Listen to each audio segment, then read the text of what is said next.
Hello everyone, आज मैं आपको बताने वाला हूँ एनआईओएस के बारे में। बहुत सारे लोग इसके बारे में नहीं जानते और जो जानते हैं वो कंफ्यूज रहते हैं कि क्या हमें इसमें एडमिशन लेना चाहिए या नहीं, क्या ये हमारे लिए है, कोर्सेज क्या क्या होते हैं, एलिजिबिलिटी क्या क्या होती है, फीस आपकी कितनी लगती है, ज़्यादा लगती है, कम लगती है, प्रोज और कॉन्स क्या क्या होते हैं, वो सब समझेंगे। शुरुआत करते हैं। सबसे पहले देखते हैं एनआईओएस क्या होता है। तो एनआईओएस जो है वो है national institute of open schooling. समझ लो एक गवर्नमेंट बोर्ड है जो इंडिया में चल रहा है। सिंपल लैंग्वेज में समझते हैं तो ये जो है वो अंडर मिनिस्ट्री ऑफ एजुकेशन के अंदर आता है और इंडिया का सबसे बड़ा ओपन बोर्ड है। मतलब ये रेगुलर स्कूल जैसा नहीं होता है, आप घर से पढ़ सकते हो, अपने टाइम के अकॉर्डिंग एग्ज़ाम दे सकते हो। तो ये होता है एनआईओएस में। और कौन कौन इसको कर सकता है वो देख लेंगे। तो सबसे पहले देखते हैं who should go for NIOS, किसको जाना चाहिए। तो एनआईओएस उन लोगों के लिए परफेक्ट है जो कि जिन्होंने स्कूल छोड़ चुका है या फिर फेल हो गए हैं या फिर जॉब में काम करते हैं या फिर कुछ काम कर रहे हैं, घर पे कुछ हेल्प कर रहे हैं, तो वो लोग इसको ज्वाइन कर सकते हैं। जो स्पोर्ट्स में हैं, यूट्यूब कर रहे हैं या फिर एक्टिंग में बिजी हैं, तो वो लोग इसको ज्वाइन कर सकते हैं।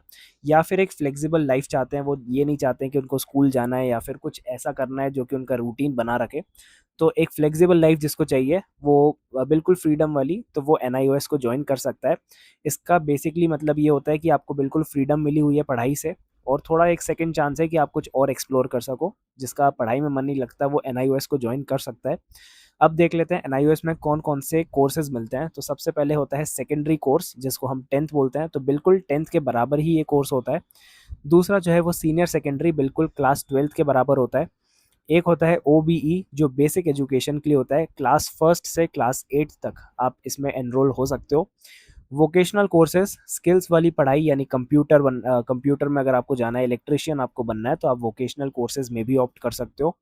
और लाइफ एनरिचमेंट, यानी जो हॉबीज़ हैं, आपकी पर्सनल स्किल्स हैं, वो डेवलप करना हो, अगर आपको वो सीखना हो, तो आप लाइफ एनरिचमेंट में भी एनरोल कर सकते हो। तो ये 5 कोर्सेज आपके पास हैं, 10th 12th फर्स्ट टू 8, जिसको ओबीई बोलते हैं।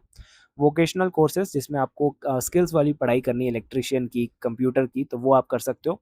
और लाइफ एनरिचमेंट जिसमें आपकी हॉबी हो, आपको पर्सनल स्किल्स डेवलप करनी हो, तो वो आप लाइफ एनरिचमेंट से कर सकते हो। बात कर लेंगे एनआईएएस के बेस्ट फीचर्स के बारे में। तो इसमें आपको नो डेली स्कूल यानी रोज स्कूल जाना ज़रूरी नहीं है। इसमें आपको सेल्फ स्टडी करनी रहती है। अपनी मर्जी के सब्जेक्ट्स, जो सब्जेक्ट आप चूज करोगे वही आपको उसका एग्ज़ाम देना है। तो जो सब्जेक्ट आपको चाहिए वो आप पढ़ सकते हो। एग्ज़ाम फ्लेक्सिबिलिटी, साल में 2 बार एग्ज़ाम होता है और ऑन डिमांड एग्ज़ाम भी होता है। जब आप रेडी हो तब आप दे सकते हो। तो ये एग्ज़ाम फ्लेक्सिबिलिटी आपके ऊपर निर्भर करता है। बिल्कुल आपको कोई भी डेट शीट आके नहीं देगा। आप जब रेडी होगे तब आप अपना एग्ज़ाम दे सकते हो।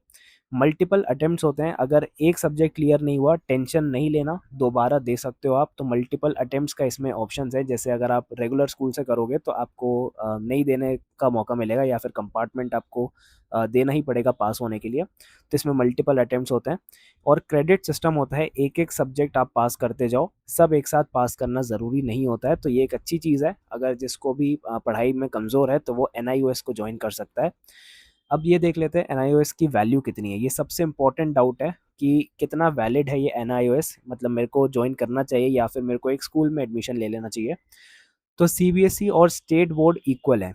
मतलब जो भी एनआईओएस का आपका पढ़ाई होगी उसमें सीबीएसई और स्टेट बोर्ड वाली पढ़ाई ही होगी।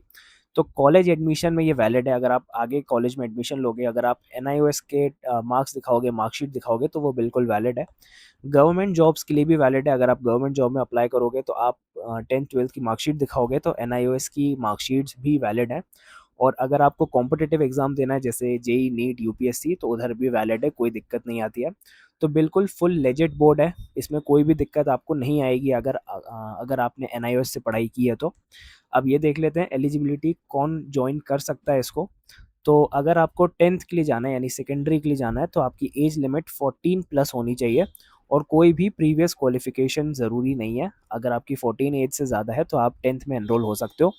अगर आपको 12th में एनरोल होना है सीनियर सेकेंडरी में तो आपकी 15 प्लस एज होनी चाहिए और 10th पास होना ज़रूरी है। इसमें कोई भी अपर एज लिमिट नहीं है, यानी हो सकता है आप 20 की उम्र में भी 12th दे सकते हो। तो इसमें कोई भी अपर एज लिमिट नहीं है। राइट टू एजुकेशन में सब सही है। अब देख लेते हैं फीस कितनी लगती है। तो अप्रॉक्स आइडिया मैं आपको बता देता हूँ कि अगर आप एडमिशन लेते हो तो आपका 1500 से 4000 का खर्चा आएगा सिर्फ एडमिशन में।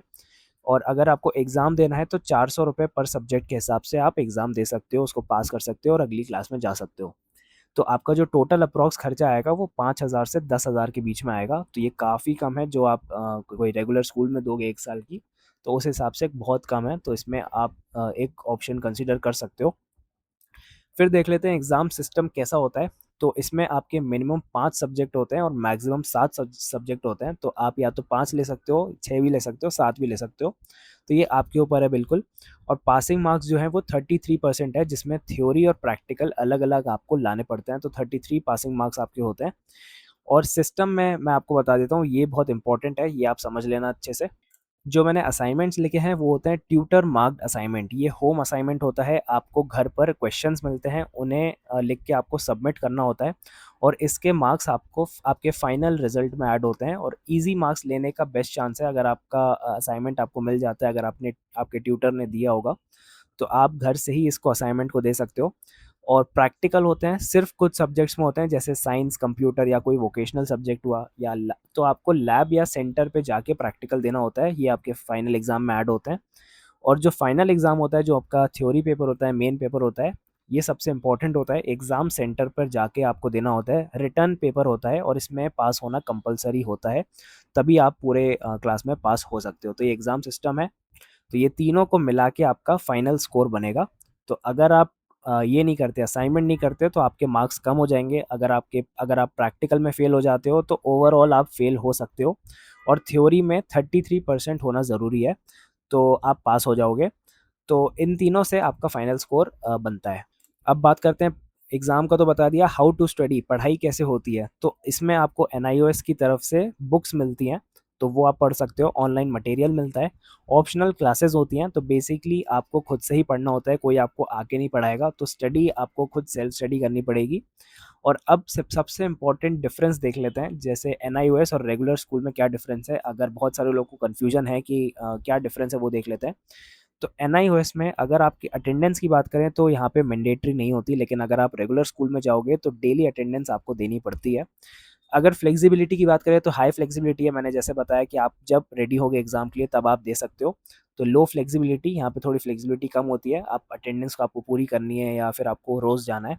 एग्जाम्स के लिए मैंने बता दिया, एग्जाम्स फ्लेक्सिबल होते हैं और यहाँ पे फिक्स्ड एग्जाम होता है, जो भी आपको डेट शीट मिलती है उसी में आपको एग्जाम देना होता है। और यहाँ पे सेल्फ स्टडी आपको करनी पड़ेगी, कोई भी आके आपको नहीं पढ़ाएगा। लेकिन रेगुलर स्कूल में आपको टीचर बेस्ड स्टडी होता है और फ्रीडम, यहाँ पे आपको फुल फ्रीडम मिलती है। आपको बहुत सारे चीज़ें आप कर सकते हो, एक्सप्लोर कर सकते हो। और रेगुलर स्कूल में आपको लिमिटेड फ्रीडम मिलती है, यानी जो एक चल रहा है वैसे ही आपको उसी में चीज़ें करनी पड़ती हैं। अब एनआईओएस के डिसएडवांटेजेस देख लेते हैं। बहुत ऑनेस्टली चीज़ें बता रहा हूँ कि सब परफेक्ट नहीं होता, ये भी समझ लो कि सेल्फ स्टडी आपको करना पड़ेगा। अगर आप लेज़ी हो तो आपको स्ट्रगल करना पड़ेगा उसमें, तो सेल्फ स्टडी बहुत ज़रूरी है इसमें। तो अगर आप नहीं पढ़ते हो, आपके अंदर डिसिप्लिन नहीं है, तो आप हो सकता है फ़ेल हो जाओ। तो ये एक ध्यान रखना कि सेल्फ स्टडी आपको करना है, डिसिप्लिन के साथ आपको पढ़ाई करनी है। और जो स्कूल वाली सोशल लाइफ़ होती है, बस वो आपको नहीं मिलेगी, तो उसमें थोड़ा-सा एक डिसएडवांटेज है, ड्रॉबैक है। तो आपको सेल्फ स्टडी करनी पड़ेगी, कोई भी सोशल लाइफ़ नहीं मिलेगी। तो मैं तो ये बोलूँगा कि अगर आप फ्लेक्सिबल लाइफ़ चाहते हो, अगर आप सेल्फ स्टडी कर सकते हो और आपने अगर स्कूल छोड़ दिया है, तो आपको एनआईओएस में एडमिशन ले लेना चाहिए।